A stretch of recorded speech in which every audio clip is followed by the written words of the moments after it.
Quando meu filho me mandou aquela mensagem dizendo: "Prefiro ficar sem mãe do que perder minha esposa", eu não chorei, não supliquei, não implorei. Simplesmente peguei o celular, cancelei a viagem de lua de mel tardia que eu tinha pago, vendi o carro importado que estava no meu nome, comuniquei que o apartamento onde ele morava seria retomado e bloqueei todas as 243 mensagens de desespero que vieram depois. Porque se tem uma coisa que aprendi em 52 anos de vida é que respeito não se mendiga, se impõe. Mas antes de continuar essa história, se você gosta de relatos reais de pessoas que não aceitam desrespeito, se inscreva no canal. E aproveita e me conta nos comentários de onde você está ouvindo essa história. Agora, deixa eu te contar como cheguei nesse ponto. Meu nome é Lúcia, tenho 52 anos. E passei os últimos 28 anos da minha vida me dedicando ao meu filho único, Rafael. Fiquei viúva aos 35 anos, quando meu marido morreu num acidente de carro. Rafael tinha apenas 9 meses. Foi devastador. Mas eu tinha um bebê para criar, e não podia me dar ao luxo de desmoronar. Peguei a indenização do seguro e investi na abertura de uma pequena loja de decoração. Trabalhei dia e noite, finais de semana, feriados. Rafael ficava no berço improvisado no depósito enquanto eu atendia clientes. Quando cresceu, fazia dever de casa no balcão da loja. Ele cresceu vendo a mãe batalhar, construir, lutar por cada centavo. E deu certo. A loja prosperou. Abri a segunda 5 anos depois. A terceira em mais 3 anos. Hoje tenho 3 lojas de alto padrão que faturam muito bem. E tudo o que construí foi pensando em dar para meu filho o que eu nunca tive: segurança, conforto, educação de qualidade. Rafael estudou nas melhores escolas particulares. Fez faculdade de administração numa universidade cara. Quando se formou, aos 23 anos, arrumei um emprego para ele como gerente numa das minhas lojas. Salário generoso, bem acima do que o mercado pagaria para alguém sem experiência real. Mas era meu filho. Eu queria que ele tivesse uma vida boa. Aos 25 anos, comprei um apartamento. Coloquei no meu nome por questões de financiamento, mas disse que era dele. Um presente. Mobiliado, decorado, tudo pronto para ele morar. 1 ano depois, comprei um carro importado. Também no meu nome por questões de seguro e impostos, mas para uso exclusivo dele. Rafael tinha tudo. Absolutamente tudo. E eu não me arrependo de ter dado. Ele era meu filho, meu único filho. E eu tinha condições de proporcionar uma vida confortável para ele. O problema não foi ter dado. O problema foi ter criado um adulto que não sabia o valor de nada. 2 anos atrás, Rafael conheceu Daniela numa festa. Ela tinha 24 anos na época. Era bonita, sempre bem arrumada, vinha de uma família de classe média. Não trabalhava. Dizia que estava buscando sua vocação. Traduzindo, vivia às custas dos pais sem fazer nada produtivo. Desde o primeiro encontro deles, eu soube. Aquela mulher viu em Rafael um bilhete premiado. Via o carro importado, o apartamento, as roupas de marca, os restaurantes caros. E viu uma fonte inesgotável de conforto sem precisar mover um dedo. Mas Rafael estava apaixonado. Completamente encantado. 6 meses depois, ele anunciou o noivado. Tentei conversar.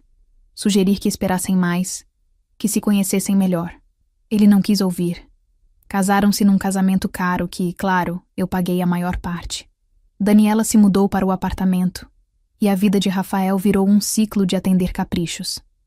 Ela queria jantar fora 3 vezes por semana. Queria roupas novas toda semana. Queria viagens, spa, salão de beleza caro. E Rafael, que ganhava bem, mas não o suficiente para aquele estilo de vida, vinha pedir ajuda para mim. Mãe, você pode depositar 2.000? Daniela viu uma bolsa que ela está querendo há meses. Mãe, preciso de 3.000. Vamos fazer um fim de semana em Búzios. Mãe, pode pagar o cartão esse mês? Gastamos um pouco além da conta. E eu pagava. Sempre pagava. Porque era meu filho, e eu não queria que ele passasse dificuldades. Até que 2 meses atrás, ele me pediu algo diferente. Mãe, quero dar uma viagem para a Europa de presente de aniversário de casamento para Daniela. 15 dias em Paris, Londres e Roma. Você pode pagar? 15 dias na Europa custaria no mínimo 40 mil reais. Passagens, hotéis 5 estrelas, restaurantes, passeios. E eu disse não. Pela primeira vez em 28 anos, eu disse não para meu filho. Rafael, isso é demais. Você tem um salário excelente. Se quer dar essa viagem para ela, junte dinheiro. Planeje. Mas eu não vou pagar. Ele ficou chocado. Nunca tinha ouvido um não meu. Saiu da minha casa emburrado, reclamando que eu era egoísta, que tinha dinheiro, mas não queria gastar com a felicidade dele. 3 dias depois, Daniela apareceu na minha casa. Sozinha. Foi educada no começo, mas quando eu mantive a negativa, a máscara caiu. Olha, Lúcia, vou ser direta. Rafael é meu marido agora. Você precisa entender o seu lugar. Não pode mais tratá-lo como criança, decidindo o que ele pode ou não ter. Se você não quer pagar a viagem, problema seu. Mas não enche a cabeça dele dizendo que estamos gastando demais. Fiquei calada, processando a audácia daquela mulher entrar na minha casa e me falar assim. E outra coisa, ela continuou. Rafael precisa escolher. Ou ele é seu filho obediente que aceita sua opinião em tudo, ou é meu marido que constrói uma vida comigo. Ele não pode ficar dividido entre nós duas. Daniela, eu nunca dividi meu filho. Sempre apoiei as escolhas dele, incluindo casar com você mesmo sem concordar. Então prova. Para de criar caso e paga a droga da viagem. E ela saiu. Simplesmente saiu, deixando claro que aquilo era um ultimato. Fiquei dias pensando no que fazer. Será que eu estava sendo controladora? Será que estava interferindo demais? Conversei com Marina, minha melhor amiga. Ela foi direta. Lúcia, você criou um filho dependente. E agora tem uma nora manipuladora explorando isso. Você precisa cortar o cordão umbilical antes que seja tarde. Mas não precisei tomar nenhuma decisão, porque foi aí que recebi a mensagem. A mensagem que mudou tudo. Mãe, Daniela me deu um ultimato. Ou você para de interferir na nossa vida e respeita nossas decisões, ou ela vai embora. E eu não posso perder ela. Então estou te avisando. Prefiro ficar sem mãe do que perder minha esposa. A escolha é sua. Li aquilo 3 vezes, cada palavra cravando como facas. Prefiro ficar sem mãe. Meu filho que eu criei sozinha. Que eu dei tudo. Que eu sacrifiquei minha própria vida para dar conforto. Estava me dizendo que preferia ficar sem mim. E sabe o que senti? Não foi tristeza. Foi uma clareza absoluta. Respondi. Perfeito, Rafael. Agora vocês 2 se resolvam. E apertei enviar. Então comecei a fazer ligações. E em 2 horas, a vida confortável do meu filho tinha acabado. Para entender completamente por que aquela mensagem me destruiu, preciso voltar ao começo. Preciso contar como criei Rafael e tudo o que fiz por ele. Porque não foi pouco. Foi literalmente minha vida inteira. Quando meu marido Marco morreu naquele acidente em 2007, o mundo desabou. Rafael tinha 9 meses. Estava começando a engatinhar, a dizer as primeiras palavras. Era um bebê saudável, feliz, que não entendia por que o pai não voltava mais para casa. E eu estava completamente perdida. Tínhamos alguma economia, mas nada significativo. A indenização do seguro deu 120 mil reais. Com esse dinheiro, enfrentei a escolha mais difícil da minha vida. Guardar tudo para sobreviver enquanto procurava um emprego qualquer, ou arriscar e tentar construir algo próprio. Escolhi arriscar. Aluguei um ponto comercial pequeno num bairro em desenvolvimento e abri Decorare, minha primeira loja de decoração. Investi metade do dinheiro no ponto, no estoque inicial, na reforma. A outra metade guardei como reserva de emergência. Os primeiros anos foram infernais. Acordava às 5 da manhã, preparava Rafael, levava ele para a creche às 7, abria a loja às 8. Ficava até às 7 da noite, buscava meu filho, chegava em casa exausta, dava banho, jantar, colocava para dormir. E então, quando ele finalmente dormia, eu fazia a contabilidade, planejava compras, estudava tendências de decoração na internet. Finais de semana? Não existiam. Sábado a loja abria. Domingo eu ia a fornecedores, feiras, buscando produtos diferenciados. Rafael cresceu dentro de lojas, entre tecidos, almofadas, quadros decorativos. Suas primeiras memórias certamente incluem o cheiro de tinta e verniz. Mas funcionou. A loja pegou. O bairro prosperou. Meus clientes indicavam outros clientes. Construí uma reputação de qualidade e bom gosto. Em 2012, 5 anos depois, abri a segunda loja num shopping. Em 2015, a terceira, num bairro nobre. E com o sucesso financeiro veio a possibilidade de dar para Rafael tudo o que eu nunca tive. Coloquei ele na melhor escola particular da cidade quando completou 6 anos. Mensalidade cara, mas com estrutura impecável. Inglês fluente desde criança, laboratórios de ciência, quadra de esportes, tecnologia de ponta. Enquanto outras crianças estudavam em escolas públicas superlotadas, meu filho tinha professores dedicados e turmas pequenas. Quando chegou a hora da faculdade, nem piscou para a mensalidade de R$ 3.000 por mês. Administração de empresas numa das melhores universidades privadas. 4 anos investindo mais de R$ 150.000 só em educação. E valia cada centavo porque era o futuro do meu filho. Rafael nunca precisou trabalhar durante a faculdade. Nunca precisou escolher entre comprar um livro ou comer.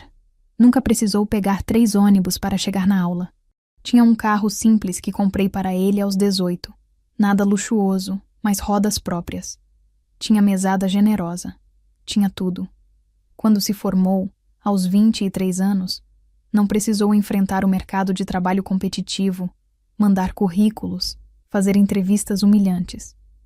Criei um cargo de gerente numa das minhas lojas especialmente para ele. Salário inicial de R$ 8.000, muito acima do que gerentes com anos de experiência ganhavam. Mas mãe, eu não tenho experiência. Ele tinha dito, com a humildade que costumava ter naquela época. Você vai aprender. E vai aprender na prática, sendo respeitado e bem pago. É assim que se começa uma carreira. E ele aprendeu. Rafael não era preguiçoso, reconheço isso. Ele ia trabalhar, cumpria horário, tratava clientes bem. Não era o gerente mais brilhante do mundo, mas era competente. O problema é que nunca teve que provar seu valor. Nunca teve que lutar por uma promoção. Nunca teve que negociar aumento. Tudo era dado. Aos 25 anos, quando a maioria dos jovens está juntando dinheiro para dar entrada num apartamento minúsculo, eu dei para ele um apartamento de 2 quartos, todo mobiliado, num condomínio com portaria e área de lazer. Investimento de R$ 400.000. Coloquei no meu nome por questões práticas.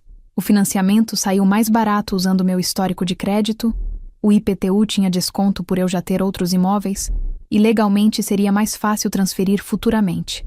Mas deixei claro. É seu filho, seu lar. Cuida com carinho. E ele cuidou. Rafael era um bom menino. Organizado, limpo, recebia os amigos, me convidava para jantar. Éramos próximos. Tínhamos uma relação saudável. Ou assim eu pensava. 1 ano depois veio o carro. Um sedã importado. 0 quilômetro. R$ 90.000. De novo, no meu nome por questões de seguro. Pessoa física com aquele perfil de veículo paga absurdos de seguro. Mas eu, como empresária, conseguia desconto corporativo. Mãe, isso é demais. Ele tinha dito quando viu o carro na concessionária, com um laço vermelho enorme no capô. Você merece, filho. Trabalha comigo há 3 anos. É responsável, dedicado. Isso é reconhecimento. Vi lágrimas nos olhos dele. Ele me abraçou forte e disse: Eu te amo tanto, mãe. Não sei o que seria de mim sem você. E eu acreditei. Acreditei que ele entendia o valor de tudo aquilo. Que reconhecia os sacrifícios. Que quando crescesse, seria um homem grato e generoso como eu tentei ser. Que ilusão. Rafael tinha uma vida que 99% dos jovens da idade dele sonhavam ter.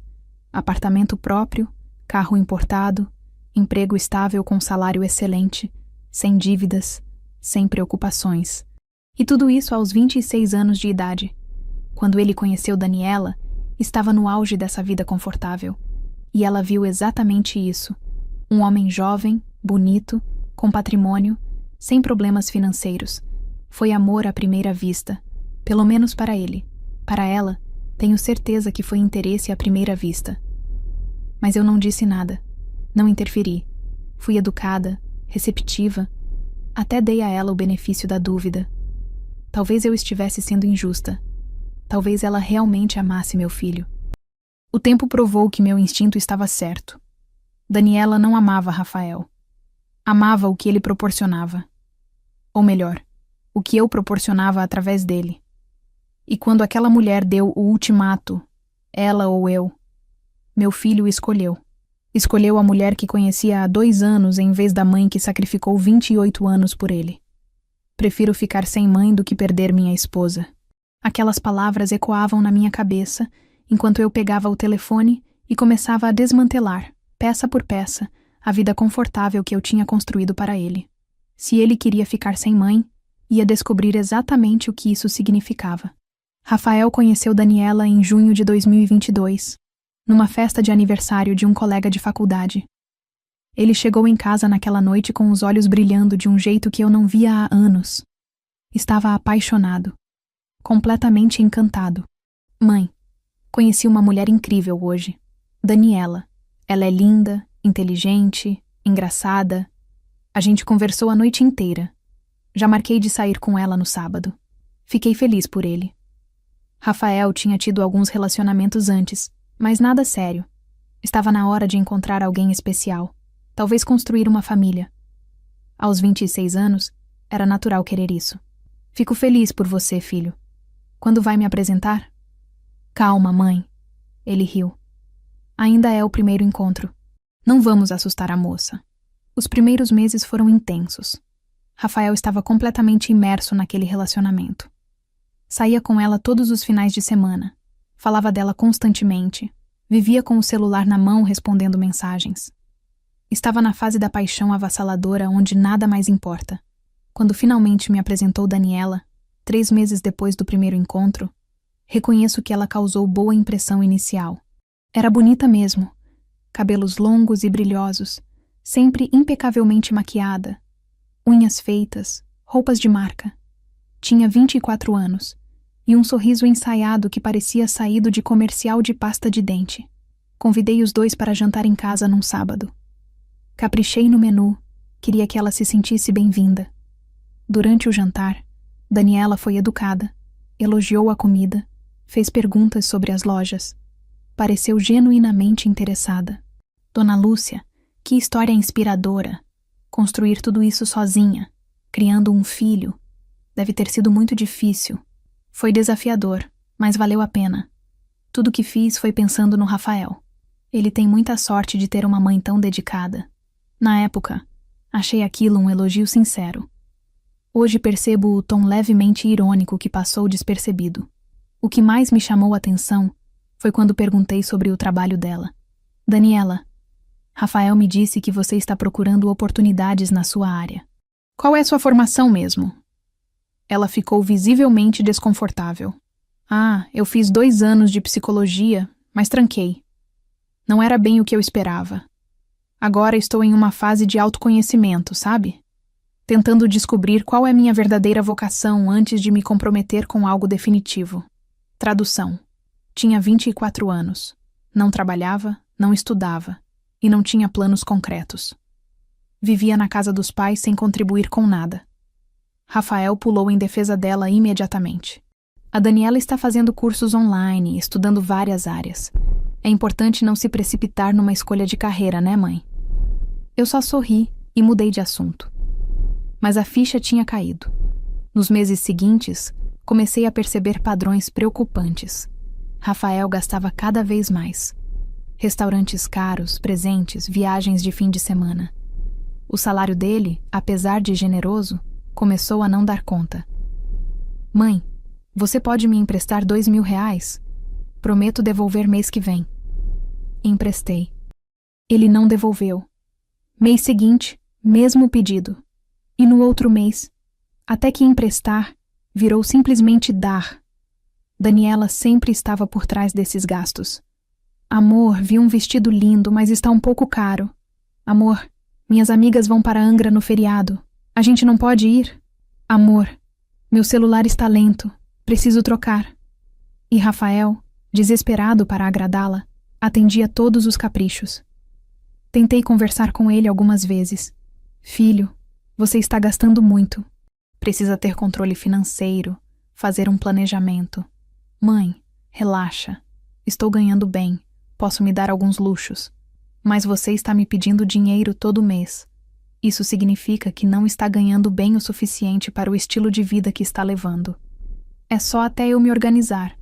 Logo para de pedir. Mas não parava, só aumentava. Quando Rafael anunciou o noivado, apenas 8 meses depois de conhecer Daniela, quase caí da cadeira. Filho, vocês têm certeza? Não querem esperar mais um pouco se conhecerem melhor? Mãe, quando você sabe, você sabe. Eu amo ela. Quero construir uma vida com ela. E vocês conversaram sobre questões práticas? Planos de vida, finanças, filhos. Conversamos sim. Está tudo alinhado. Duvidei muito, mas não era minha vida. Era a vida dele. Se quisesse cometer esse erro, tinha que cometer. O casamento foi marcado para março de 2023. Um evento para 150 pessoas num buffet sofisticado. Quando Rafael me trouxe o orçamento, engoli seco. R$80 mil. Filho, isso está muito além do razoável. Mãe, é o casamento da minha vida. Só vou casar uma vez. E Daniela sempre sonhou com um casamento lindo. Claro que sonhou. Com o dinheiro dos outros. Acabei bancando 60% do casamento. Os pais dela pagaram 20%. E Rafael entrou com os outros 20%, tirando tudo que tinha de economia. Daniela não contribuiu com 1 centavo. Afinal, não trabalhava. O casamento foi bonito, reconheço. Daniela estava radiante no vestido de R$15 mil. Rafael estava feliz, sorridente. E eu estava ali, sorrindo nas fotos, mas com um peso no peito. Durante a festa, a mãe de Daniela, Dona Carmen, sentou do meu lado. Lúcia, sua generosidade é admirável. Rafael é um rapaz de sorte. Só quero a felicidade dele. E agora que estão casados, imagino que você continue ajudando eles a começar essa nova fase, né? Recém-casados têm tantas despesas. E ali estava, a expectativa já posta na mesa. Eu seria o banco permanente do casal. Daniela se mudou para o apartamento que eu tinha dado ao Rafael. Imediatamente tudo mudou. Ela começou a redecorar, com dinheiro dele, claro. Trocou móveis, comprou cortinas novas, encheu o lugar de quinquilharias decorativas caríssimas. O estilo de vida ficou ainda mais dispendioso. Agora eram 2 para sustentar o padrão de luxo, e Rafael vinha até mim com cada vez mais frequência. Mãe, pode depositar 3 mil? As contas esse mês estouraram. Mãe, preciso de 5 mil. Daniela quer fazer uma viagem de aniversário. Mãe, você pode pagar o cartão esse mês? Gastamos um pouco além da conta na reforma do apartamento. E eu pagava, sempre pagava, porque era meu filho, e eu não suportava a ideia dele passando dificuldade. Até que 2 meses atrás, ele fez o pedido da viagem para a Europa. R$40 mil para 15 dias, bancando o luxo de Daniela em Paris, Londres e Roma. E pela primeira vez, eu disse não. Não porque eu não tivesse o dinheiro. Eu tinha. Mas porque percebi que estava criando um monstro. Um adulto de 28 anos, completamente dependente, casado com uma mulher que via nele, e em mim, apenas uma fonte de recursos ilimitada. Quando Daniela veio até minha casa, 3 dias depois da minha recusa, e me confrontou com aquela arrogância, eu soube. Ela tinha total controle sobre meu filho, e estava usando isso como arma. Rafael precisa escolher. Ou é seu filho obediente, ou é meu marido. E 1 semana depois, ele escolheu. Enviou aquela mensagem. Prefiro ficar sem mãe do que perder minha esposa. Daniela tinha vencido. Ou pelo menos achava que tinha. Porque ela não sabia de uma coisa. Eu não era mulher de aceitar ultimatos. E muito menos desrespeito.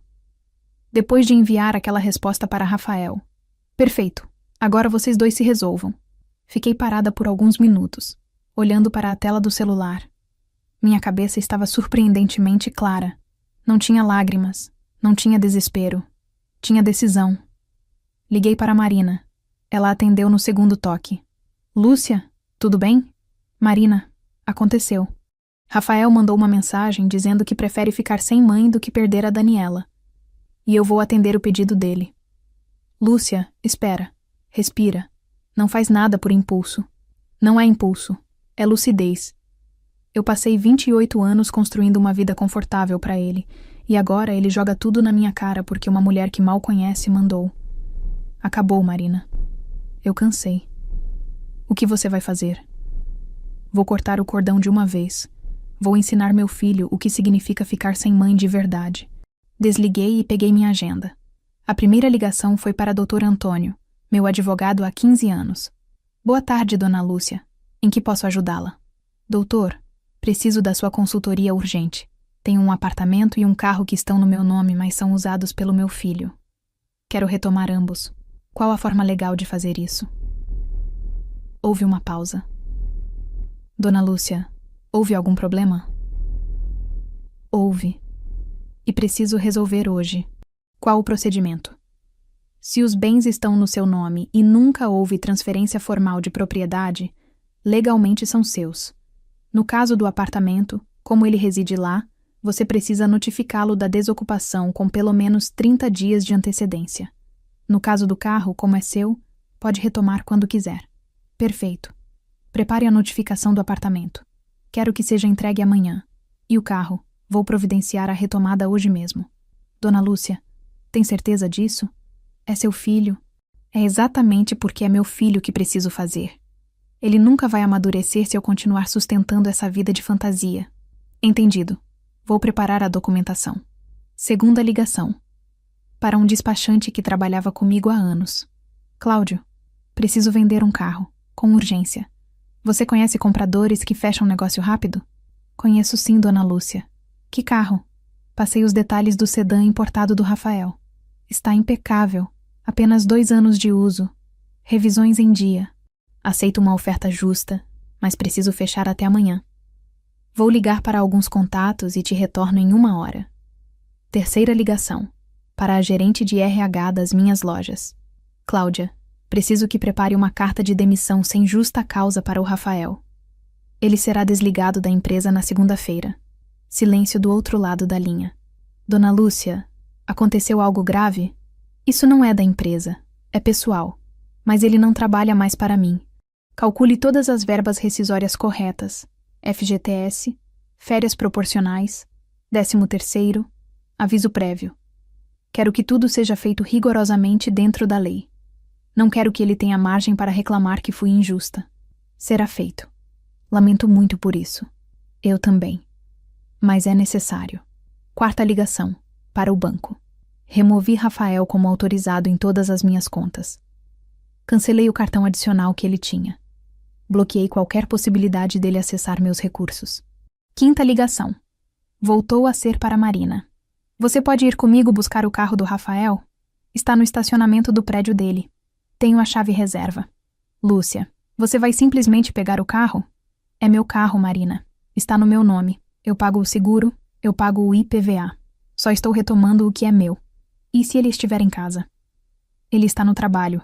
Vai estar até às 7. Tenho a tarde inteira. Marina concordou em me acompanhar. 2 horas depois, estávamos no estacionamento do condomínio onde Rafael morava. Usei minha identificação. Eu estava no cadastro como proprietária do veículo e tinha autorização para acessar. O carro estava lá, reluzente, impecável. Rafael cuidava bem dele. Senti uma pontada vendo aquele carro que tinha dado com tanto carinho. Mas a raiva era maior que qualquer sentimentalismo.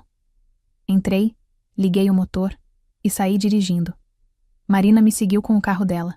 Levamos direto para a concessionária onde o despachante já tinha agendado com um comprador. O homem ofereceu 75 mil reais. O carro novo custava 90 mil. Era um bom negócio considerando a urgência. Aceitei na hora. Transferência bancária imediata. Documentação assinada. Em 2 horas o carro estava vendido. Quando cheguei em casa, tinha uma mensagem de Cláudio, o despachante. Negócio fechado. 75 mil já na sua conta. E tinha 17 mensagens de Rafael. Ele tinha chegado em casa e visto que o carro não estava mais lá. Mãe, o carro sumiu. Você pegou o carro? Por quê? Mãe, responde. Onde está o carro? Isso é sério? Você não pode simplesmente pegar o carro. Mãe, eu preciso do carro para ir trabalhar amanhã. Por favor, devolve o carro. A gente conversa. As mensagens ficavam cada vez mais desesperadas. Não respondi nenhuma. No dia seguinte, sábado de manhã, Rafael apareceu na minha porta. Bateu, tocou a campainha, gritou meu nome. Não abri. Sentei no sofá, tomando meu café, ouvindo ele do outro lado. Mãe, abre essa porta. Precisamos conversar. Você não pode fazer isso. Esse carro era meu. Mãe, pelo amor de Deus, Daniela está desesperada. A gente precisa do carro. Esperei ele cansar. Depois de 40 minutos, ele finalmente foi embora. Na segunda-feira, Cláudia do RH ligou. Dona Lúcia, o Rafael chegou para trabalhar. Chamei ele para uma reunião e entreguei a carta de demissão. Ele está em choque. Não esperava. Como ele reagiu? Ficou pálido. Perguntou se era por causa do carro. Expliquei que era decisão sua, irrevogável, mas que todas as verbas seriam pagas conforme a lei. Ele assinou os documentos, mas estava claramente abalado. Obrigada, Cláudia. Ele pediu para falar com você. Disse que precisa conversar urgentemente. Não tenho nada para falar com ele. As mensagens continuavam chegando. 10, 20, 30 por dia. Ligações bloqueadas. Desesperadas tentativas de contato. Mãe, me dá uma chance de explicar. Você não pode me demitir assim. Eu trabalho para você há 5 anos. Por favor, estamos desesperados aqui. Daniela está chorando sem parar. Mãe, não faz isso com a gente. No final da segunda semana, as mensagens já passavam de 200. Todas não lidas, todas ignoradas. E então chegou a notificação do apartamento. Rafael tinha 30 dias para desocupar o imóvel. A propriedade seria vendida. Foi quando ele entendeu. Não era blefe. Não era birra temporária. Era real. Sua mãe tinha realmente cortado ele da vida dela. E junto, tinha cortado tudo que ela proporcionava. E pela primeira vez na vida, meu filho de 28 anos ia ter que se virar sozinho, sem mãe. Exatamente como ele pediu. A terceira semana depois do corte foi quando Rafael finalmente entendeu a gravidade da situação. Até então, acho que ele acreditava que era uma fase, que eu ia esfriar a cabeça e voltar atrás. Que a mãe que sempre cedeu, sempre perdoou, sempre resolveu os problemas dele ia eventualmente ceder de novo. Mas quando recebeu a notificação formal do Dr. Antônio, informando que tinha até dia 15 de outubro para desocupar o apartamento, a ficha caiu de vez. Marina me contou, porque ela ainda falava com Rafael ocasionalmente, que ele ficou 1 hora inteira sentado no chão da sala, segurando o papel, em estado de choque. Daniela estava aos berros ao fundo, dizendo que aquilo tinha que ser ilegal, que ninguém podia simplesmente expulsar uma pessoa de casa. Mas podia, porque a casa nunca foi dele legalmente. Estava no meu nome, sempre esteve. Eu tinha deixado ele morar lá como um empréstimo, um benefício, e agora estava retomando o que era meu. O carro já estava vendido há 2 semanas.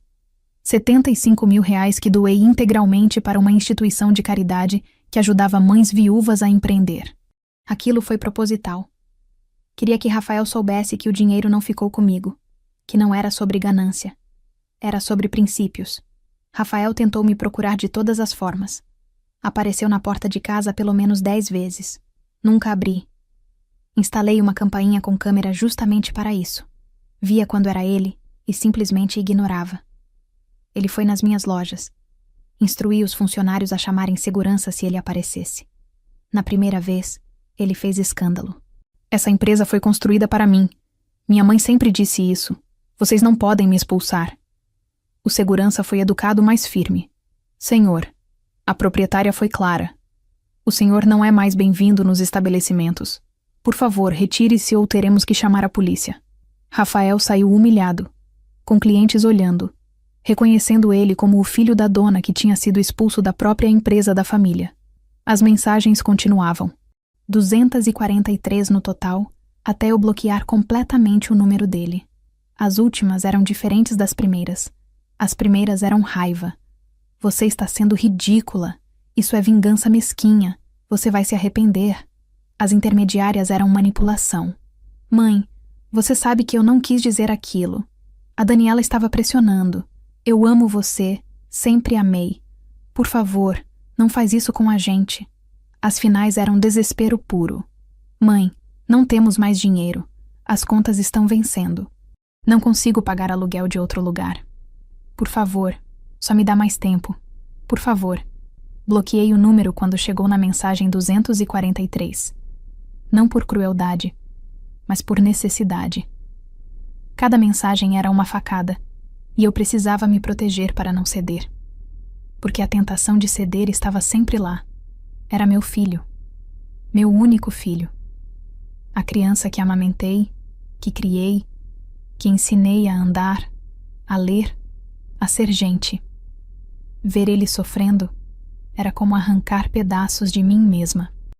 Marina tentou me convencer a pelo menos conversar com ele. Lúcia, eu entendo sua posição. Ele foi extremamente desrespeitoso. Mas você não acha que já foi longe demais? Ele perdeu o emprego, o carro, vai perder a casa. Ele é seu filho. Marina, se eu voltar atrás agora, o que ele aprende? Que pode me desrespeitar, me descartar quando a esposa manda. E no final a mamãe sempre volta para salvar. Ele tem 28 anos. Passou da hora de amadurecer. E se ele não conseguir se recuperar? E se afundar de vez? Então vai afundar. E vai ser responsabilidade dele, não minha. Eu fiz minha parte. Fiz demais, inclusive.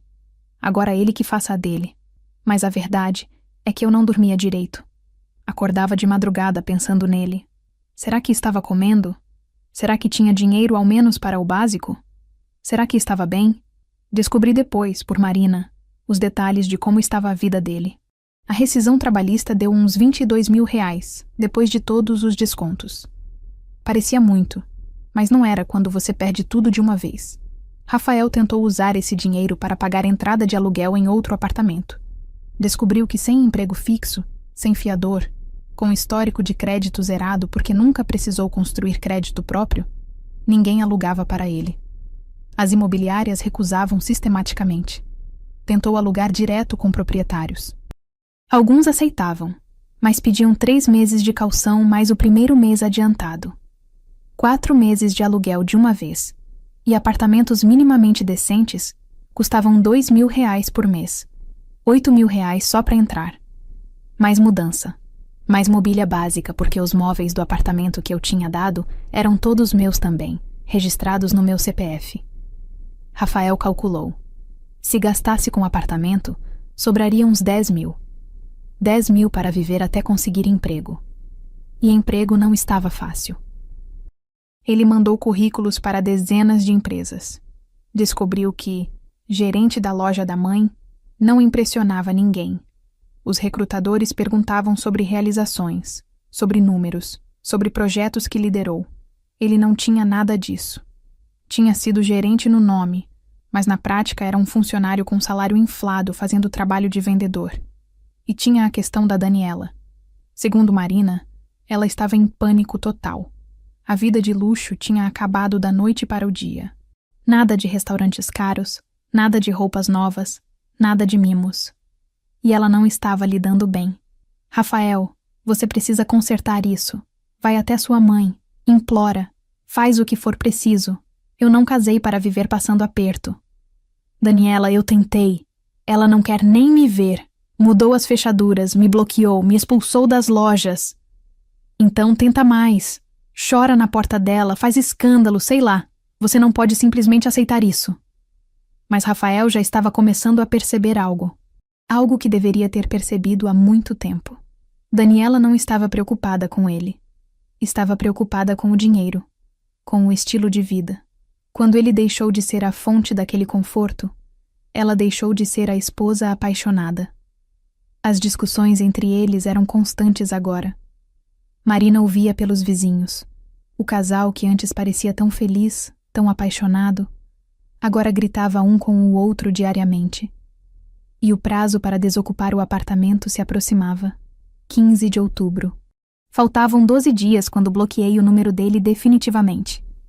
Rafael tinha que tomar uma decisão. Gastar o resto do dinheiro da rescisão, tentando alugar um lugar, ou guardar e procurar alternativas mais baratas. Quartos em repúblicas, pensões, qualquer coisa. E tinha que fazer isso enquanto procurava emprego desesperadamente, enquanto lidava com uma esposa em crise e enquanto processava que a mãe, que sempre foi seu porto seguro, tinha simplesmente fechado a porta. Eu sabia tudo isso. E cada informação que chegava até mim era uma tortura. Mas eu não podia ceder. Não agora.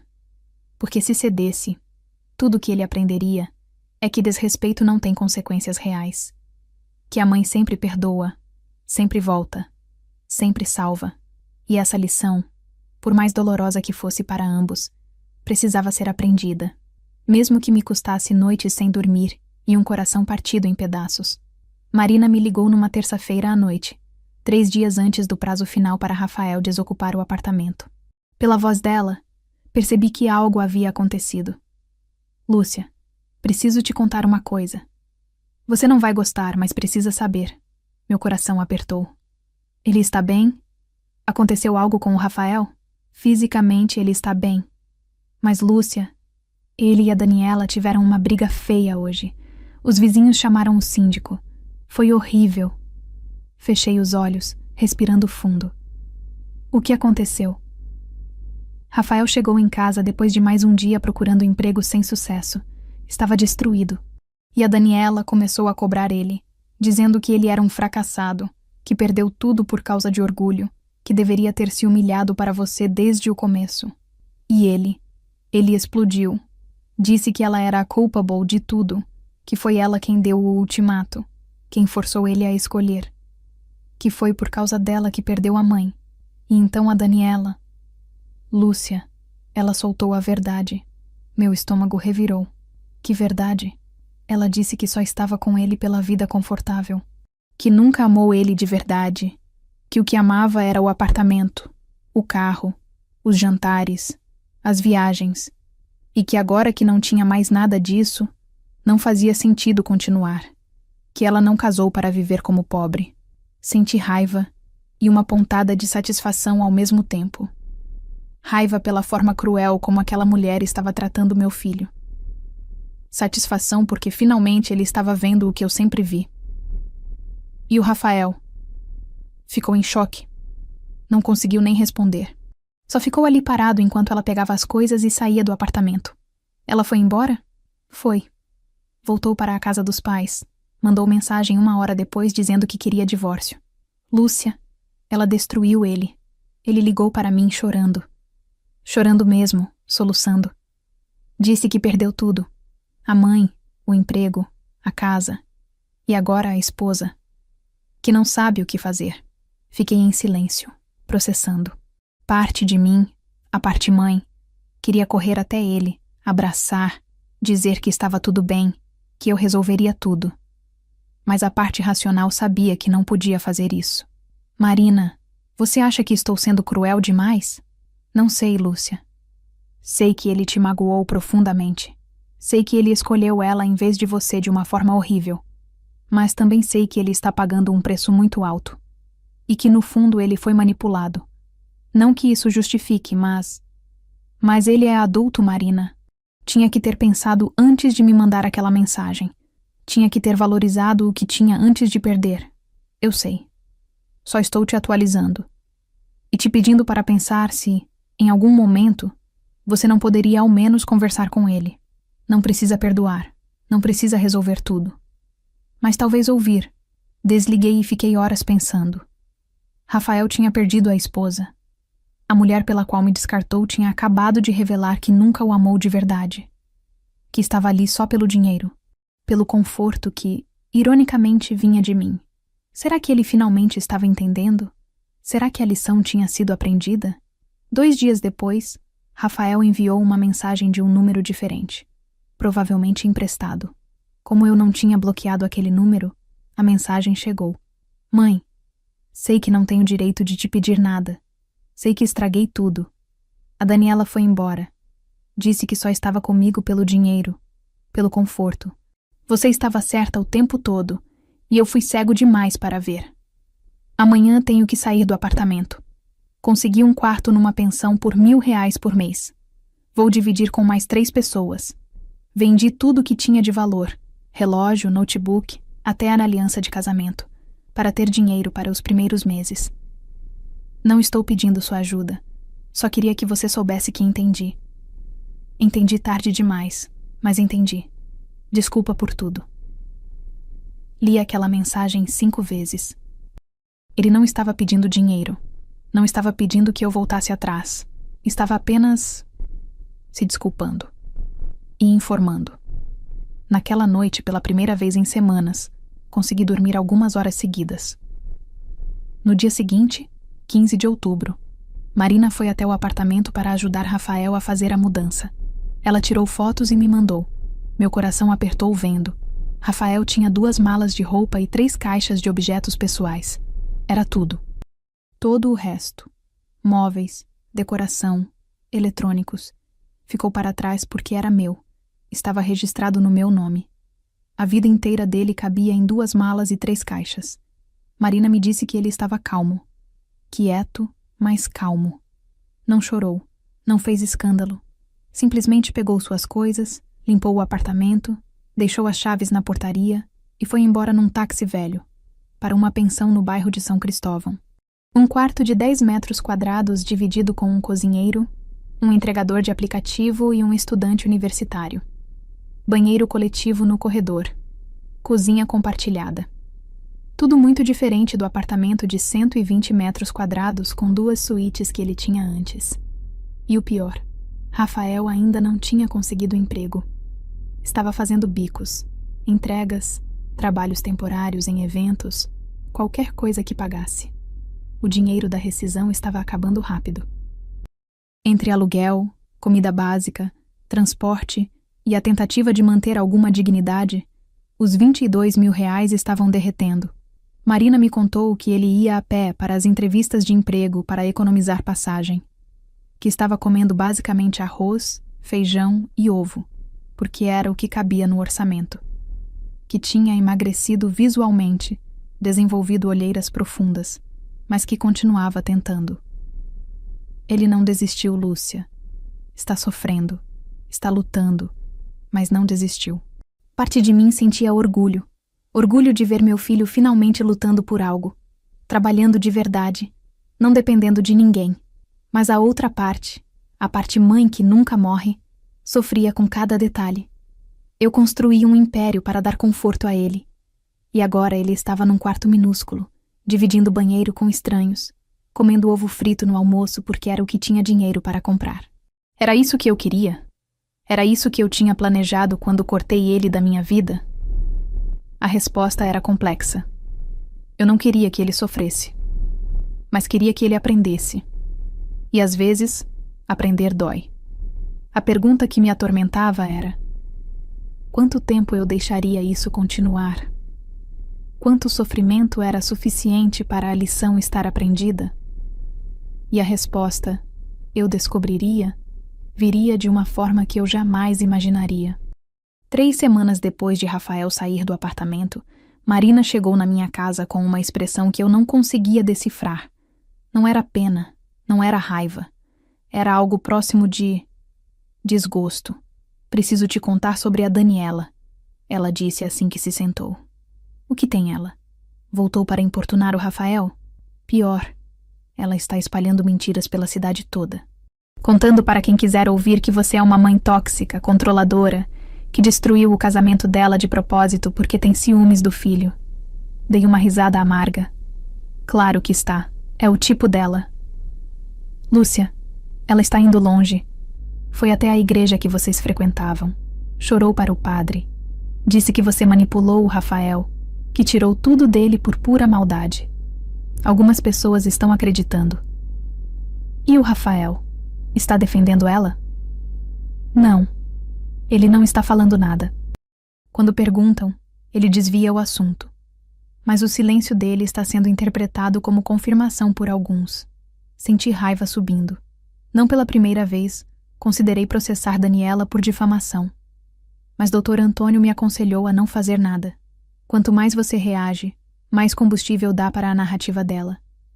Deixe que as pessoas que te conhecem de verdade saibam o seu caráter. Mas o que mais me chocou foi descobrir, também por Marina, os detalhes da separação de Rafael e Daniela. Daniela não apenas foi embora. Ela tentou levar tudo o que podia do apartamento antes de sair. Rafael impediu. Houve uma briga física onde ela arranhou o rosto dele. Os vizinhos chamaram a polícia. Foi uma cena degradante, humilhante. Quando a polícia chegou, Daniela estava gritando que metade daqueles móveis era dela por direito de esposa, que Rafael não podia impedir ela de levar.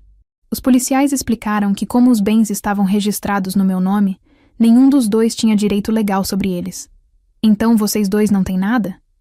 Um dos policiais perguntou, incrédulo. Não, Rafael respondeu, a voz quebrada. Tudo era da minha mãe. Eu nunca tive nada de verdade. Daniela foi embora com apenas as roupas e objetos pessoais dela. E no dia seguinte, mandou uma mensagem dizendo que queria divórcio. Mas o divórcio, ironicamente, era caro.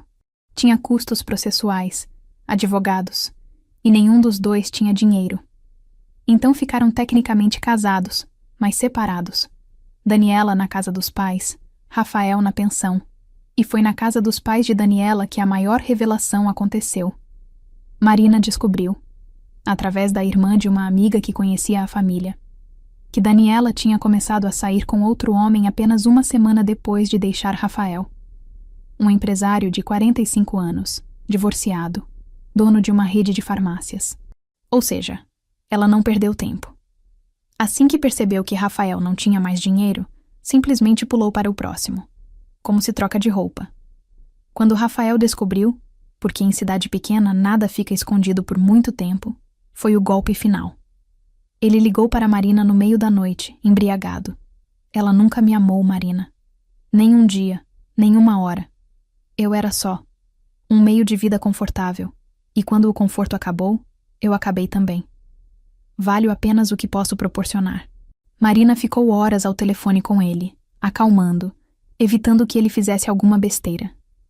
No dia seguinte, ela foi até a pensão onde ele estava e encontrou um homem irreconhecível. Rafael tinha perdido quase 10 quilos. Estava com barba por fazer, roupas que não combinavam, claramente pegando o que achava nas caixas sem se importar. Os olhos estavam vazios, sem brilho. Ela disse que parecia um fantasma do homem que conhecia. Ele está no fundo do poço, Lúcia. Não está comendo direito, não está dormindo. Passou num processo seletivo para vendedor de loja de calçados no shopping, mas a vaga paga R$1.500. Com 1.000 indo para aluguel da pensão, sobram 500 para tudo mais. Ele está fazendo conta de quanto dá para sobreviver com R$500 por mês. E está conseguindo? Mal. Muito mal. Parte de mim queria correr até ele, levar comida, dinheiro, cobertores, qualquer coisa. Mas a parte racional sabia que não podia. Ainda não. Ele precisava tocar o fundo completo antes de poder subir de novo. Mas Marina não parou por aí.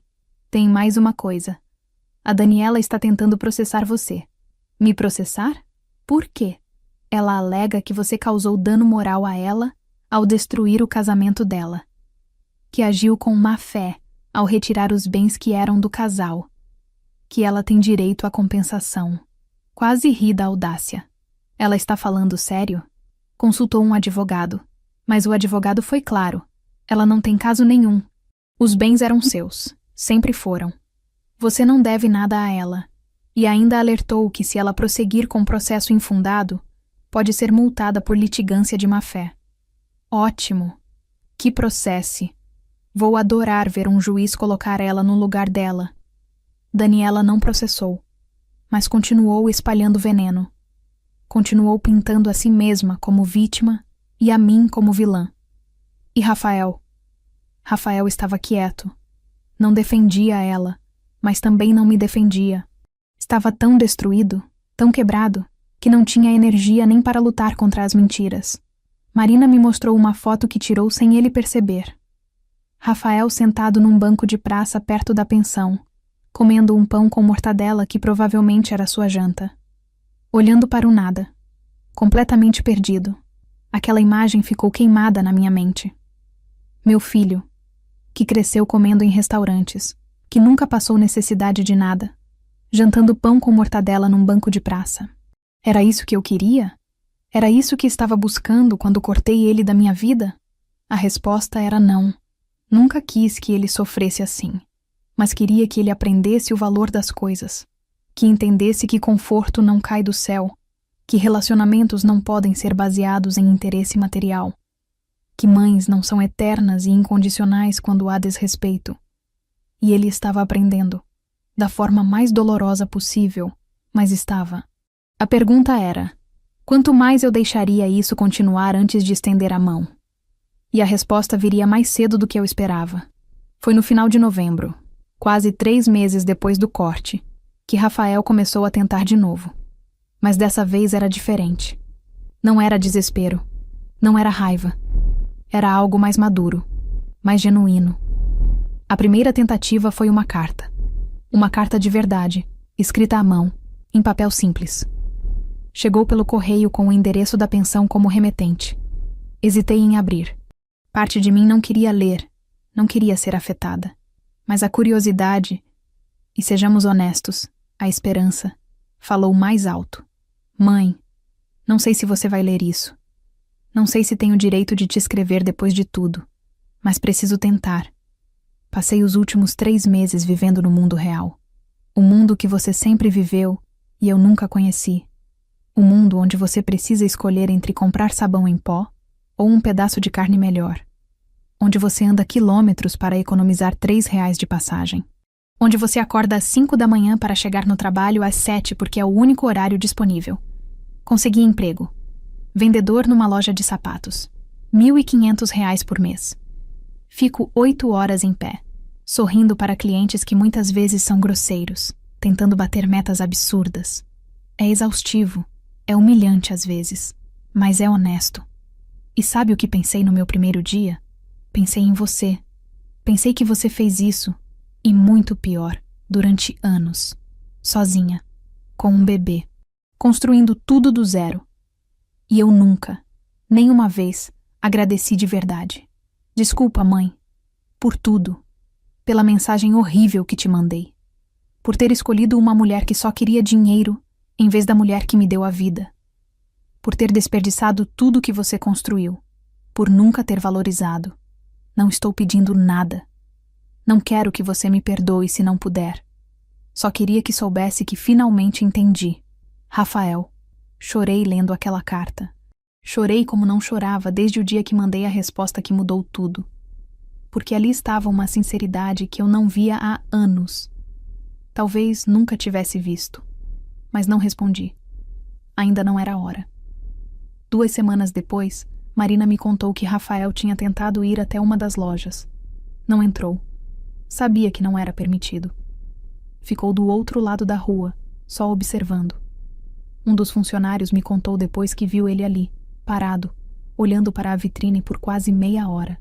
Parecia que estava vendo algo que perdeu, o funcionário disse. Foi triste de ver. Rafael também tentou através de conhecidos em comum. Procurou Dona Célia, minha antiga vizinha que me conhecia há 20 anos. Pediu que ela intercedesse. Dona Lúcia, Célia me ligou uma tarde. O Rafael veio aqui me procurar. Está diferente. Mais magro, mais sério, mas também mais maduro, sabe? Pediu para eu falar com você. Disse que não quer dinheiro, não quer que você resolva nada. Só quer uma chance de conversar. O que você acha, Célia? Você acha que é sincero ou é manipulação? Olha, conheço esse menino desde que nasceu. E posso te dizer, esse não é o mesmo Rafael mimado de antes. Esse é alguém que apanhou da vida. Se está fingindo, é o melhor ator que já vi. Mas ainda assim, não cedi. Não porque não quisesse. Deus sabe o quanto queria abraçar meu filho, mas porque precisava ter certeza absoluta de que a mudança era real. No início de dezembro, Rafael tentou algo diferente. Começou a mandar pequenos presentes. Não presentes caros. Ele claramente não tinha dinheiro para isso. Eram coisas simples. Uma vez foi uma caneca com uma frase. Melhor mãe do mundo. Custou no máximo R$ 20 numa loja de departamento. Veio com um bilhete. Comprei com o primeiro salário. Queria que você tivesse. Outra vez foi um porta-retratos barato com uma foto antiga nossa. Eu segurando ele bebê. Ele deve ter pedido para alguém da família enviar a foto digital e mandou imprimir. O bilhete dizia: éramos felizes, e eu nem sabia. Cada presente era uma facada no coração. Porque mostrava que ele estava pensando em mim, gastando o pouco que tinha, e realmente era pouco, para tentar se reconectar. Marina me atualizava constantemente. Lúcia, ele está indo bem no emprego. O gerente elogiou ele. Disse que é esforçado, pontual, educado com clientes. Ofereceram promover ele para supervisor em 3 meses se continuar assim. Supervisor ganha quanto? 2.500 a mais. Para ele, que vive com quase nada, é uma fortuna. E a Daniela? Sumiu completamente da vida dele. Está noiva do farmacêutico rico. Vai casar em março. Nem teve a decência de pedir divórcio direito. Simplesmente abandonou o processo. Então, tecnicamente, ainda são casados, mas ela não se importa. Isso me deixou furiosa. Não por mim, mas por Rafael. Aquela mulher tinha destruído meu filho. E agora estava pulando para um casamento novo, como se nada tivesse acontecido. E o Rafael? Como ele reagiu? Disse que ela pode ficar com quem quiser, que ele só quer paz, que se aprender algo com tudo isso, já valeu a pena o sofrimento. Em meados de dezembro, quase 4 meses depois do corte, Rafael tentou uma última vez de forma diferente. Ele foi até o cemitério onde meu marido, pai dele, estava enterrado. Não sei como, mas ele descobriu que eu ia lá todo dia 25, aniversário de morte do Marco. E foi lá me esperar. Quando cheguei, ele estava sentado na grama perto do túmulo, com uma rosa branca na mão. Levantou quando me viu, mas não se aproximou. Ficou a uns 5 metros de distância, respeitando o meu espaço. Mãe, ele disse, a voz trêmula. Sei que você não quer falar comigo. Entendo. Mas hoje é um dia especial. Dia que a gente sempre veio junto. Pensei que talvez pudéssemos ficar aqui, mesmo que não um do lado do outro. Só para estar perto do pai. Olhei para ele. Estava ainda mais magro. A roupa estava limpa, mas visivelmente velha, desbotada. O rosto marcado por meses de trabalho duro e noites mal dormidas. Mas os olhos eram diferentes. Tinha uma seriedade ali que nunca vi antes. Fiquei em silêncio, travada entre o desejo de abraçá-lo e a necessidade de manter minha posição. Rafael interpretou meu silêncio como recusa. Colocou a rosa branca perto do túmulo, acenou de longe e começou a se afastar.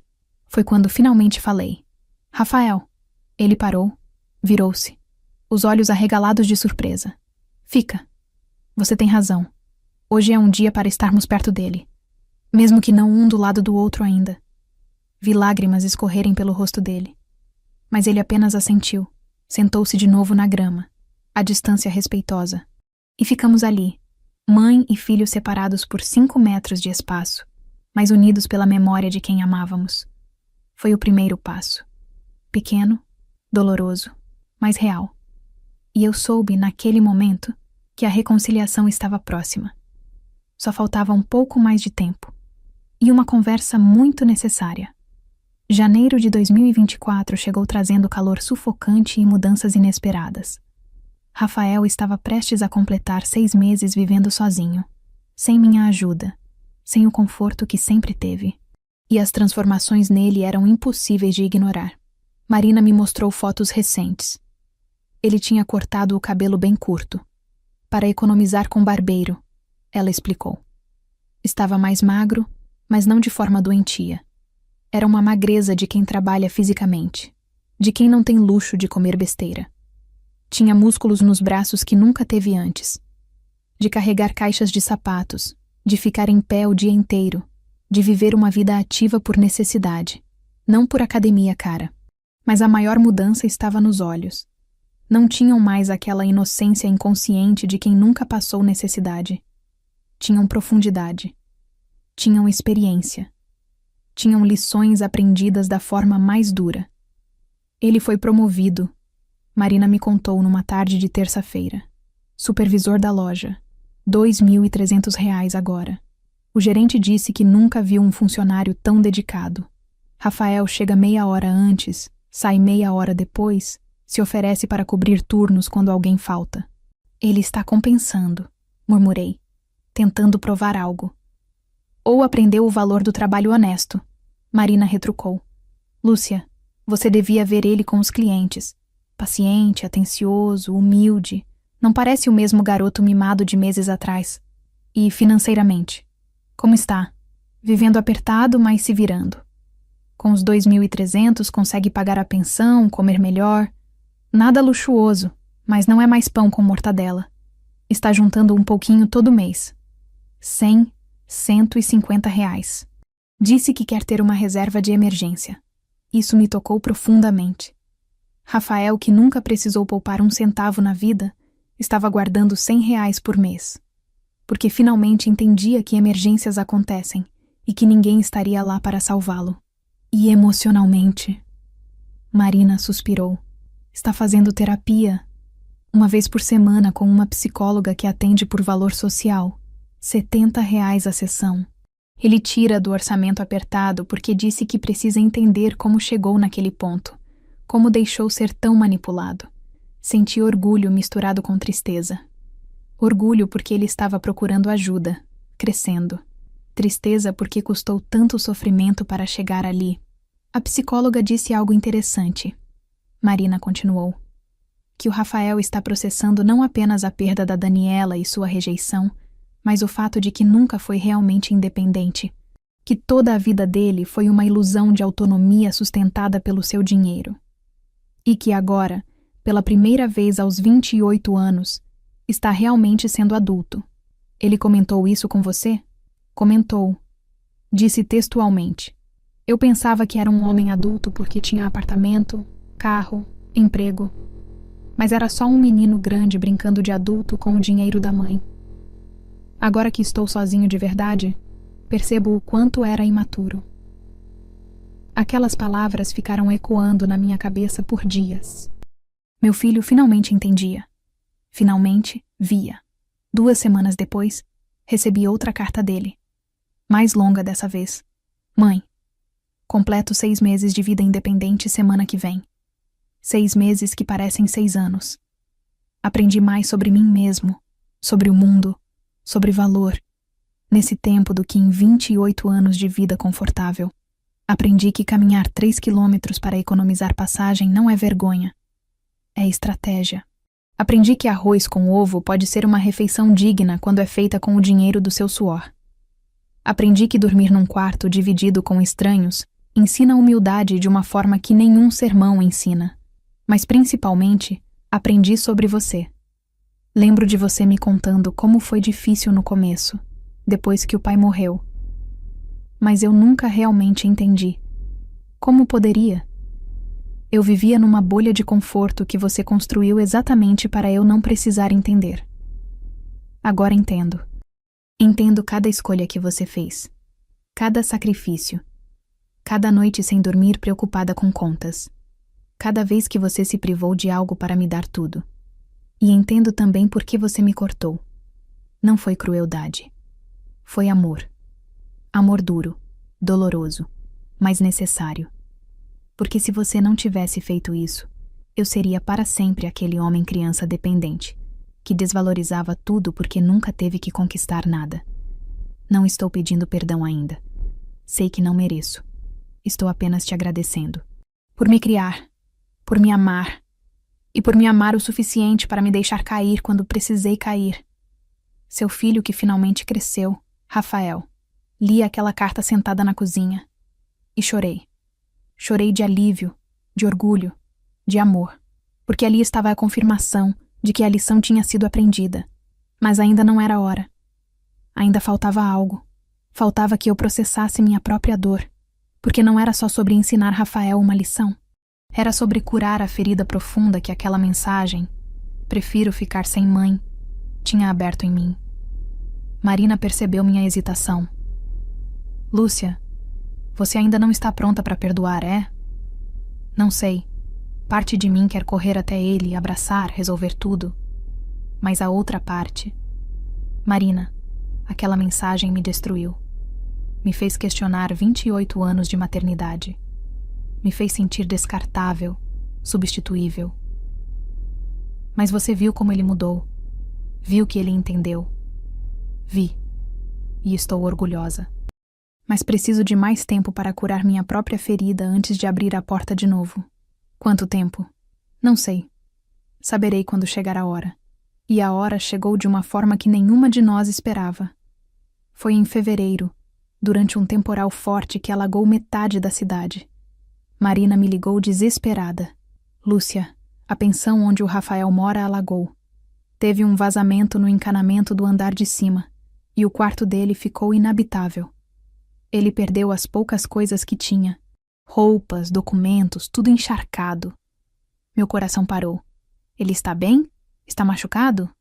Fisicamente está bem. Mas, Lúcia, ele não tem para onde ir. Os colegas de quarto também perderam tudo. O dono da pensão disse que vai levar semanas para consertar. E ele... Ele pediu ajuda?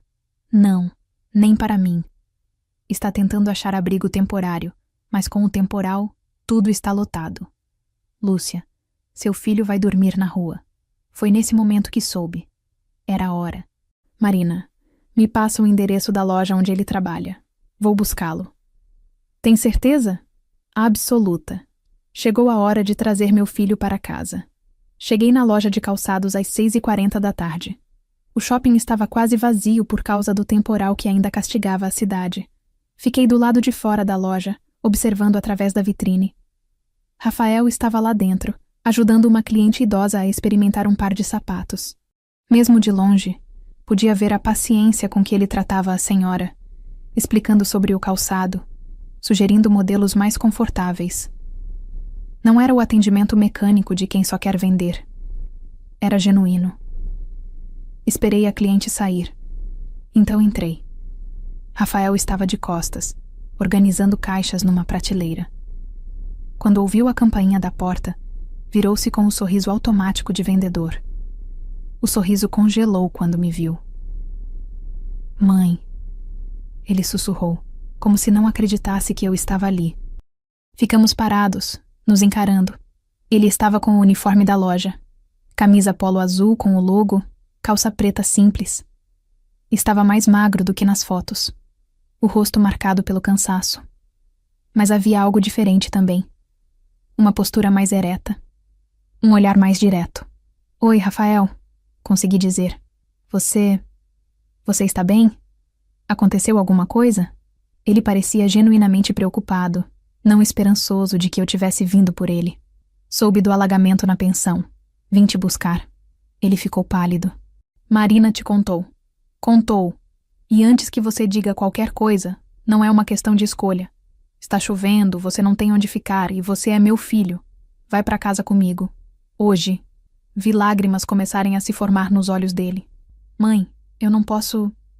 Não seria justo. Você me cortou da sua vida por um motivo. Eu não mereço. Rafael, não estou pedindo permissão.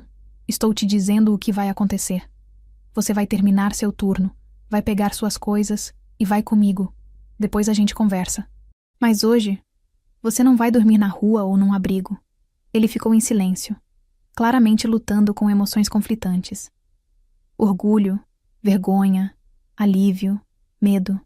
Eu não tenho quase nada para pegar. Tudo ficou encharcado na pensão. Só tenho essa roupa do uniforme e mais uma troca que estava na mochila do trabalho. Então só isso. Que horas você sai? Às 7. Daqui 10 minutos. Vou esperar aqui. Sentei num dos banquinhos para clientes e fiquei observando enquanto ele terminava de organizar a loja para o fechamento.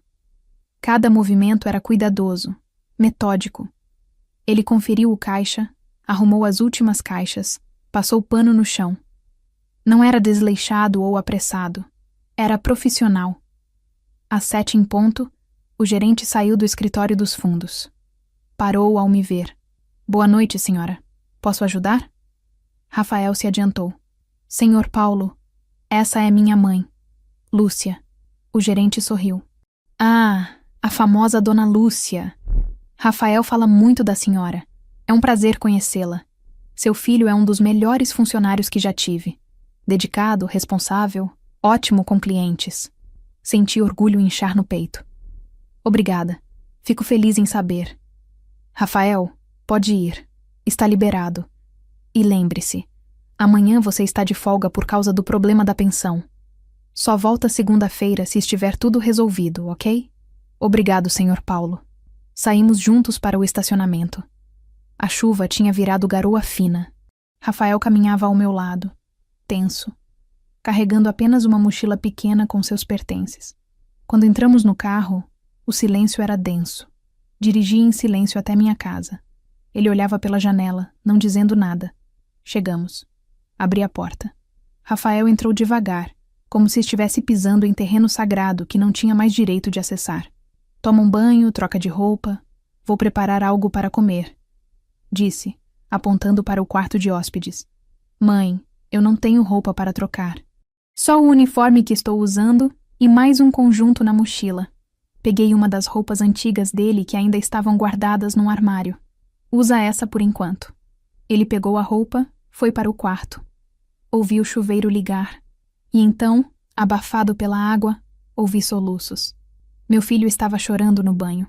Fui para a cozinha, preparei um jantar simples. Arroz, feijão, bife, salada. Quando ele saiu do banho, 20 minutos depois, estava com os olhos vermelhos mais composto. Sentamos à mesa.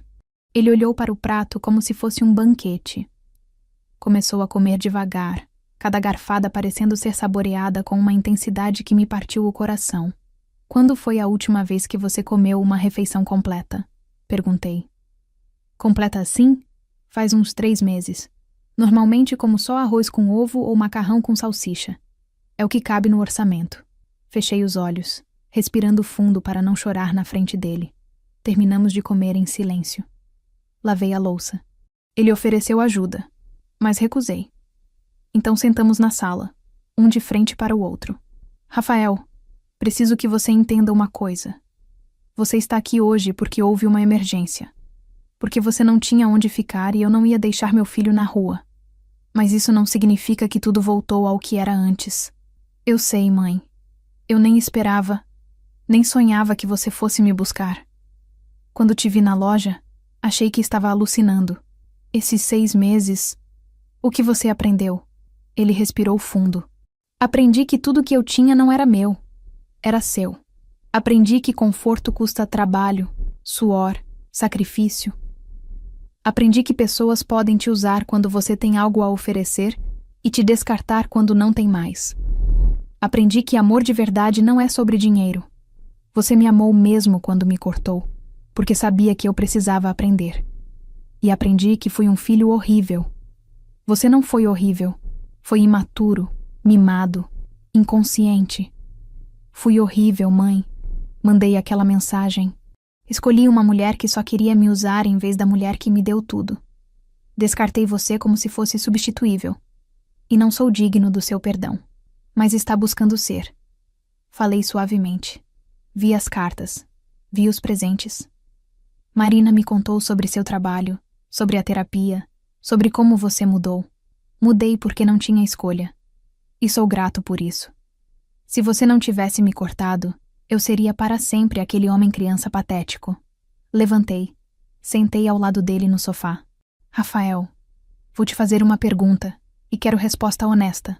Você quer voltar para casa porque me ama ou porque está sem opção? Ele me olhou nos olhos. 6 meses atrás, seria sem opção. Hoje, é porque te amo. Porque entendi o tamanho do seu sacrifício. Porque percebi que perdi não só conforto, mas a pessoa mais importante da minha vida. E porque quero te fazer orgulhar de mim de verdade, não só com palavras. E ali, depois de 6 meses, eu finalmente abracei meu filho. E perdoei. Naquela primeira noite, depois do abraço, estabelecemos as regras.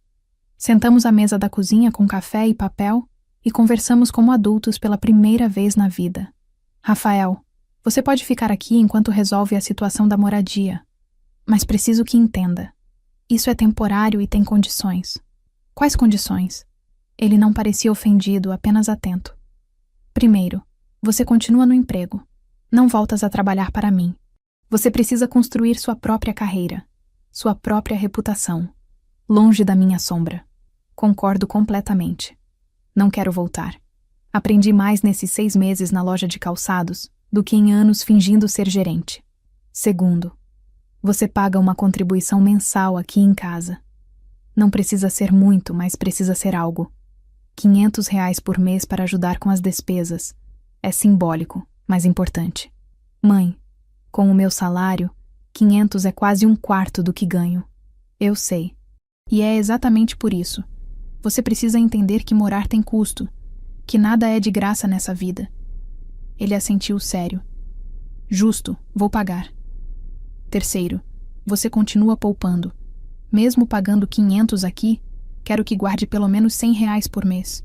Quando tiver o suficiente, vai procurar um lugar próprio. Simples, dentro do seu orçamento, mas seu. Quanto tempo você acha que vou precisar? Não sei. 6 meses? 1 ano? Depende de como você se organiza. Mas, Rafael, é importante que você saia. Não porque não te quero aqui, mas porque você precisa provar para si mesmo que consegue ser independente de verdade. Entendo. E concordo. E quarto, terapia continua. Não é negociável. Você tem questões para resolver. Sobre Daniela, sobre dependência, sobre autoestima. Precisa trabalhar nisso. Já estava planejando continuar de qualquer forma. Nos primeiros dias foi estranho. Rafael se comportava como hóspede, não como filho. Pedia permissão para tudo. Limpava meticulosamente cada espaço que usava. Praticamente não fazia barulho. Era como viver com um fantasma educado. Rafael, você não precisa pisar em ovos aqui, disse num café da manhã. Essa é sua casa também. Enquanto estiver aqui, pode se sentir em casa. É difícil, mãe. Depois de tudo, sinto que não tenho mais o direito de me sentir confortável. Você tem, mas diferente de antes. Antes você se sentia confortável porque achava que tudo era automático, garantido. Agora pode se sentir confortável porque está aqui nas condições certas, com respeito mútuo. Com o tempo, ele relaxou. Voltamos a conversar durante as refeições. Ele me contava sobre o trabalho, histórias engraçadas de clientes, desafios com metas, a relação com colegas. Eu contava sobre as lojas, sobre fornecedores difíceis, sobre planos de expansão. Era diferente. Antes, quando ele trabalhava para mim, as conversas eram superficiais. Agora éramos 2 profissionais compartilhando experiências de igual para igual. Uma noite, 1 mês depois dele voltar, ele chegou em casa com um envelope. Mãe, primeiro pagamento. Dentro tinha 5 notas de R$ 100. Rafael, você não precisava trazer em dinheiro.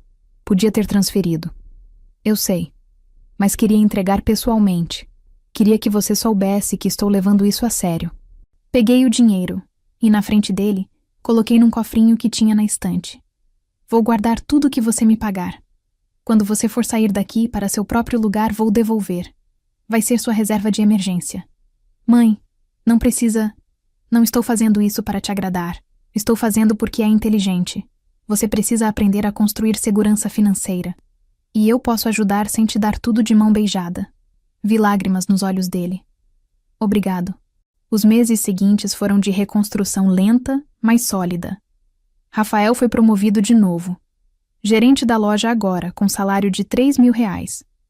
Comemorou comigo tomando uma cerveja barata que ele mesmo comprou. Mãe, é minha primeira promoção de verdade. Conquistada por mérito, não por ser filho da dona. Não sabia que ia ser tão gratificante. É porque é real. Você provou seu valor. Começamos a fazer coisas juntos de novo. Nada extravagante. Cinema de terça-feira com meia entrada, caminhada no parque domingo de manhã, jantar em casa com receitas novas. Pequenas coisas que construíam conexão sem depender de dinheiro. Ele me apresentou a psicóloga dele. Ela pediu uma sessão comigo para entender melhor a dinâmica familiar. Foi esclarecedor.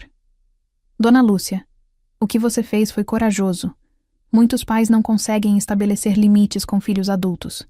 O Rafael tinha uma dependência emocional e financeira profunda. Cortar foi doloroso, mas necessário. Eu fiz a coisa certa? Fez. E os resultados mostram isso. O Rafael que conhecia há 4 meses era um homem quebrado, mas em reconstrução. O Rafael de hoje é alguém que se encontrou. Em junho, 8 meses depois de voltar para casa, Rafael me chamou para conversar. Mãe, encontrei um apartamento. Pequeno, 1 quarto e sala, num bairro simples. R$ 900 de aluguel. Com o que guardei esses meses, incluindo o que você devolveu do cofrinho, tenho para a calção e os primeiros meses. Acho que está na hora. Senti aperto no peito. Mas era aperto de orgulho, não de perda. Tem certeza? Está pronto? Estou. Preciso fazer isso. Preciso provar que consigo. Então vou te ajudar com a mudança. Não financeiramente, mas fisicamente. Vou carregar caixa com você. Ele riu. Combinado. A mudança foi num sábado de manhã. O apartamento era realmente simples. Sala pequena, cozinha americana, 1 quarto apertado, banheiro minúsculo. Mas estava limpo. Tinha luz natural. Ficava perto do trabalho dele. É perfeito, ele disse, olhando em volta com olhos brilhando. É seu, respondi. Conquistado com seu trabalho. Quando terminamos de organizar as poucas coisas que ele tinha, sentamos no chão da sala vazia. Mãe, posso dizer uma coisa? Claro. Obrigado por me deixar cair. Obrigado por não me salvar quando eu precisava aprender a me salvar sozinho. Obrigado por me amar o suficiente para me machucar quando era necessário. Segurei a mão dele. E obrigado você por ter aproveitado a queda. Por ter aprendido. Por ter se tornado o homem que sempre soube que você podia ser. A gente está bem? De verdade? Estamos. Diferente de antes, mas melhor. Mais honesto. Mais real. E a gente vai continuar próximos? Mesmo eu morando sozinho? Vamos. Mas agora como adultos independentes que escolhem estar na vida um do outro, não por obrigação ou dependência, mas por amor genuíno. Rafael me abraçou. Não era mais o abraço de um filho dependente buscando segurança. Era o abraço de um homem adulto agradecendo a mãe que o ensinou a voar, mesmo que isso significasse primeiro ensinar a cair. Saí de lá sabendo que tinha cumprido meu papel. Não tinha dado a ele tudo o que queria, mas tinha dado tudo o que precisava. Amor, limites, lições e a chance de se tornar alguém de quem pudesse se orgulhar. E quando olhei para trás antes de entrar no carro, vi meu filho na janela do apartamento minúsculo, acenando com um sorriso genuíno no rosto. Um homem de verdade. Finalmente. E isso valia mais que todos os apartamentos e carros importados do mundo.